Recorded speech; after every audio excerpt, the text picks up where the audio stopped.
fazendo sem And I can't hear myself here on the headset. Good evening, everyone. It's such a joy to be here with you today to share a little bit about this world that I'm part of, which is the world called favela or the slums. My name is Gilson Rodrigues. I'm a community leader. For many years, I was the president of the Union of people who live in Paraisópolis, and after this period, we created from the Paraisópolis case many leaders and social entrepreneurs of the 10 greatest slums in Brazil, which is called G10 Favelas, which is inspired in G7 of the rich countries. And this 10 greatest favelas in Brazil have a potential for consumption of 7.9 billion reais. And our goal is to create a new look, a new perspective on these favelas. Instead of a favela being marginalized and full of crime, it's a favela who is economically active and who creates its own solutions, and they don't seek culprits to be able to create problems to solve their lives. So G10, we are not looking for donations. We are looking for investment to really transform the lives of the people who dwell in the favelas. And the best way to change their lives and change and transform their perspective is to help them to have money. The best way to change their lives. And we've seen in the daily routine of our communities many families, the youth and domestic violence, and everything showed that perspective to solve these issues was the economic perspective.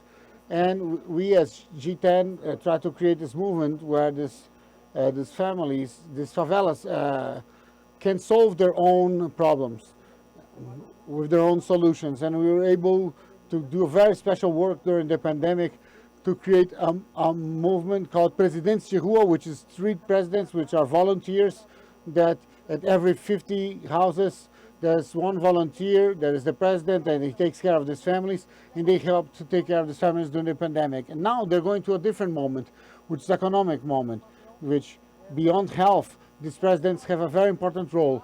But before I talk about the presidents and a little bit about G10 and the G10 Hub, I'd like to tell a little bit how I arrived here and how I have mobilized society to, from this perspective of change, of creating of this new perspective on the favelas. I'm from Bahia, from a city called Itambé.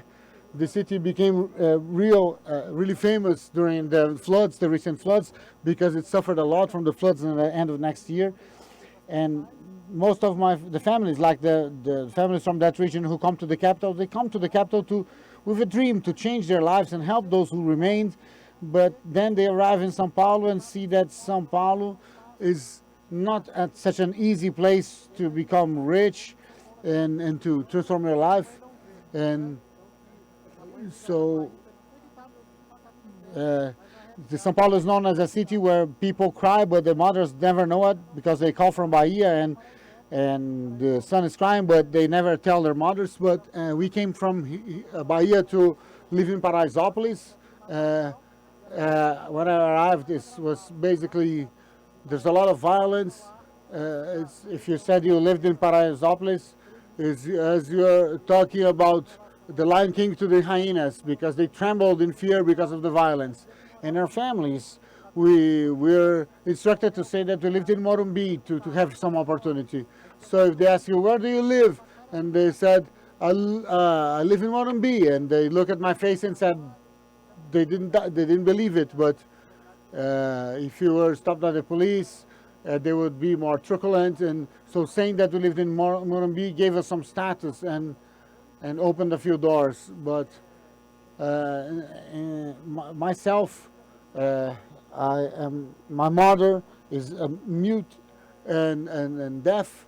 She had 14 children and she died early, and we are all over Brazil, and they said that we would become no one in life, and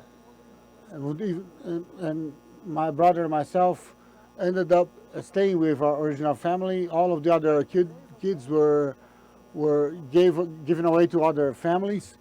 So we have three sisters called Andrea, and it was a very difficult situation with our family because growing in Paraisópolis with a deceased mother, no one knew who the father was, and people looked at me and thought that I would have no success. They wanted to send me back to Bahia because otherwise he'll grow here in São Paulo and become a criminal. And I was always someone who was very talkative, very intelligent for my age. I always questioned things for my family, and they were afraid because of that. And society itself looked at me and said, I need to take care of this guy because he's going to become a criminal because of the context where he lives in the favela. And in rich families, these kids like me, they would be the creative kids of the family, the future CEO, the future entrepreneur. And our perspective on the kids in the slums in general, the most hyperactive are treated as problem childs because they become criminals in the future. A kid tried to sell something, lemonade, in the lemonade stand, they're entrepreneurs, and myself, I would be a criminal. So they would always say that I would have no future, that I would have no success, because I was the son of a deaf mother, and in a region that was very complicated region of the city, and now it was a very complicated place to grow up. But I tried to succeed, tried to transform my life, but I couldn't find any way to be successful.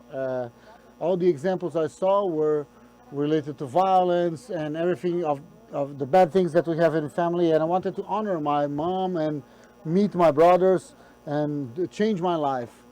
And one day I decided to run away. I ran away for 3 days. I didn't want to go back to Bahia, and I was there in the region of Morumbi near the Einstein Hospital. And then after 3 days I came back to the family and said, I'm going to have my revenge. And for me, I wanted to have revenge, and my revenge was to make my family proud, and even if they rejected me, I wanted them because it's the family I had.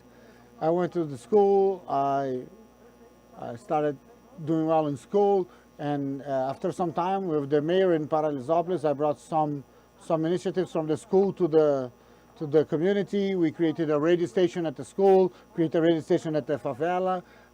We had a library. We had important support from the president of Porto Seguros, and he helped us to found a G10. And during this period, we had a phenomenon in Brazil called the new middle class. And why did they call it the middle class? Because there was money in the favelas, and the thing we do at G10 is minus times minus is positive. So if directed to the right places, we can stimulate the local economy, generate income, and generate job positions. And that's when we said, that moment, that period in time, we said, let's bring the companies inside Paraisópolis slum, and then to have opportunities. And then I met Mr. Samuel Klein, he's the owner of Casa Bahia, and he said, let's have a Casas Bahia store in Paraisópolis. And in 3 months, we inaugurated the store. It's one of the stores that sells the most in Brazil. It's inside the favela. And then the bank agencies wanted to have agencies open inside the favelas, and Paraisópolis was the first Banco Bradesco and Banco do Brasil agencies, Santander, Bradesco, Caixa. There's 6 different banks that are now inside Paraisópolis, and G10 Bank Participações, which is our own bank. And we were able to create an economic supply chain within Paraisópolis to generate opportunities and generate job positions for the people, and we were able to do it. And with that, we were able to employ 21% of the population there. To have an idea, just in Paraisópolis, the GDP, we have the suburb of the suburb, and this we move 768 million reais per year. So if you're not investing in favela, you're losing opportunities. Favelas in Brazil move 780 billion reais. It's a lot of money. But it looks like we have an economic embargo going on because the Uber and driver apps don't reach the favelas. There is no e-commerce. People don't have a zip code. They can't open their own companies. Everything's more complicated. And when things start to go the right way, people start thinking, where does this money come from, and some things like that.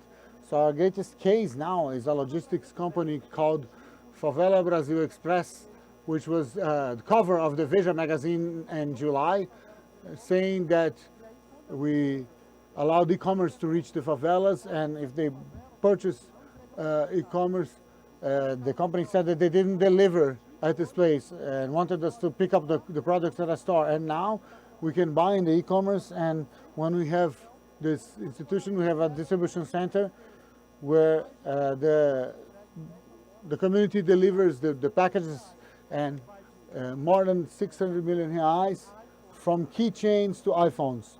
So we really consume a lot of products, and we really want to have the products at our doorstep. So from this work that was done in Paraisópolis, in this perspective of consumption, and this awareness that we wanted to stimulate this economy and generate income and job positions, we created the block after this research to work together, so that we could work together as a block of leaders to bring these investments, both public and private, to transform the reality of these people and bring a solution to a place where we thought that we have a problem. And that's how G10 came to be. And our goal is to be in the 13,000 slums in Brazil, because the things that we have in Paraisópolis, the packages that did not arrive, the things that the driving apps don't go to these places, the same things that happen in Rocinha, Corradinho, Casa Amarela, and other favelas around Brazil. And we decided we want to be part of the problems in Brazil. We want to be part of the solutions in Brazil. But we need a new look, a new perspective on us. Instead of looking at us as marginalized and violent, we suffered this violence because of the lack of public policies and the lack of access. It was not my dream to live in the favelas, and it was not my dream to live there where I suffered with the floods. My dream was to live in Morumbi and become rich, and that's the situations that these people suffer. Paraisópolis, for example, is 101 years old. Sometimes we're fighting because of politics and But in fact, if they want to, eradicate the favelas, don't you think that one of those governments throughout the 101 years, this opportunity would not have been created? So there is a system that puts favela in that specific situation. And we notice that we'll not be creating and electing heroes to, find someone to blame. A lot of times, the heroes are the president of our company, the president of the country, maybe mom or dad. But we have to learn that we are the CEO of our own lives, and we have to transform our own reality. And up to this moment, we have 19 support initiatives to the favelas economy in order that we can educate people, create work, create a profit. So we created a bank, a Favela Brasil Express. We created, Sewing Dreams, job communities, which is known as LinkedIn from favelas, the stock markets from favela, which is quite interesting because when it started working, we received a lot of angel investors, and we noticed that they were actually not angels, they were demons, because they wanted to offer their part and take a huge part from us. And then we said, no, this is not angel. We want to make our own stock market so we can receive our own investments, and then we can decide how much we would like to give back in equity or in profit share for those people that help us out. So we've opened some IPOs, and we'll be opening new IPOs now on the 18, 19, and 20. And that's when we do our national conference of the G10 of the 10 top favelas in Brazil. So we can discuss in a topic that it's the entrepreneurship in favelas. And one of the initiatives that we've done, it's actually one initiative that's related to urban agriculture. But before that, I'm not sure if I can go ahead and play a video, because it's a video where you're talking about our manifest to the nation, our manifest to the work, and then I would like to show you.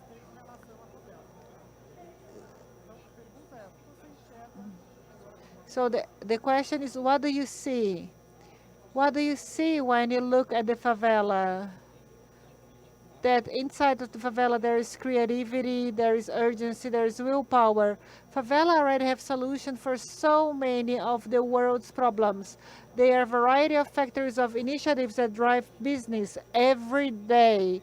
Every time the G10 favelas bring together the strings from without and within the favelas, a transformation takes place, which was impossible becomes possible. So a community vegetable garden, a bank that offers financial products to foster local business, delivery logistics to ensure products will be delivered, TV, to be more representative. We know how to do it. That means that knowing the language and the ways to do business here, we create opportunities so that everyone can be the protagonisms of their own story.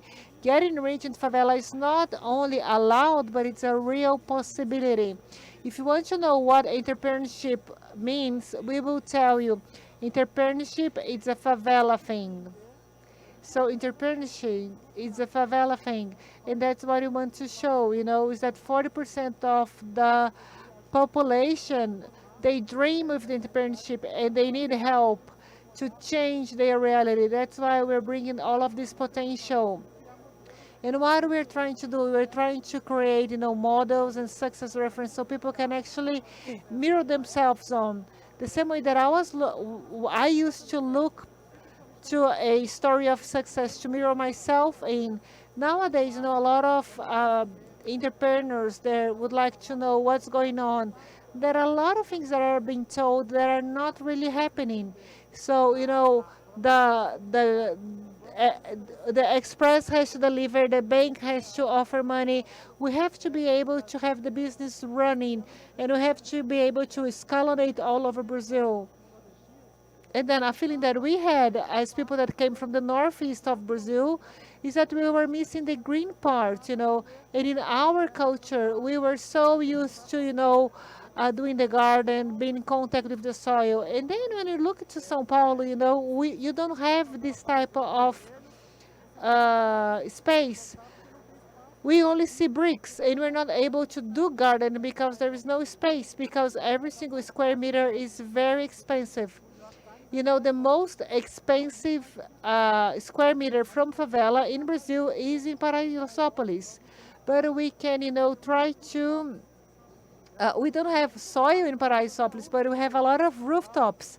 And people can do like their barbecue. They can use the rooftops, to stand their clothes to dry. What about if you create small farms, small gardens? What about if you would create spaces where people would become like, urban gardeners? Then we have two projects from it. So the first one is that we call Agrofavela, which is a capacitation program. And then straight afterwards, we have another program that is called Garden on the Rooftop, Horta na Laje, that takes this program to people's home, creating a space where they can actually grow their own food. So they receive training to do that. They receive soil, they receive, plants, they receive seeds. They also receive a area from the hydroponic growth of the garden, so they can grow on their rooftop. So now the Agrofavela, we have three communities: Paraisópolis, Heliópolis, and Betim in Minas Gerais state. We want to be able to grow all around Brazil. We have a very special role during the pandemics, considering, feeding the population, so we really helped out giving out food for people that which is a program that is called Mão de Marias, which means like food through Maria's hands. So Agrofavela had a very special space in this action, So we thought that the garden during this process was like a therapy. So it's beautiful, it's fun. The installation is really nice because it looks like an art installation, so we can cultivation of the children. And it was a huge impacting work, using space that we had available in Paraisópolis. So here's a little bit of this work on the media regarding our project, and here's a little bit about our garden. So those are the urban farmers. So we do a lot of hydroponic growth. So we are able to grow more than 1,000 like lettuce and greens in general. They receive all of the raw material that they required. We have a partnership with the Stock Hunter Institute that it's supported by Sodexo, and we won a award in Paris, and now this work is being escalated through the whole country. And I'm sorry, I would like to I request them to put more pictures, but unfortunately, that's all we have. But you can have an idea of how is our project. But I think that I would like to invite you to get to know this program. We have more than 1,000 urban farmers producing this material, this garden, inside the community. Something that's easy to do, it's cheap, it's sustainable, it saves water. Now we're going to a second cycle, which means that we want to create jobs and profit. So now the urban farmers are able to sell their products. So for those that go to Emiliano's Hotel, it's a very fancy hotel in São Paulo. The salad is purchased from the urban farmers from the favelas. And our idea is that from this Christmas onwards, we would like to offer, green baskets for the families so they can purchase all over Brazil. So I think that's a little bit what I really wanted to share with you today, a little bit of this world that we call favela. And I'd like to tell you that it's possible to do business in favela.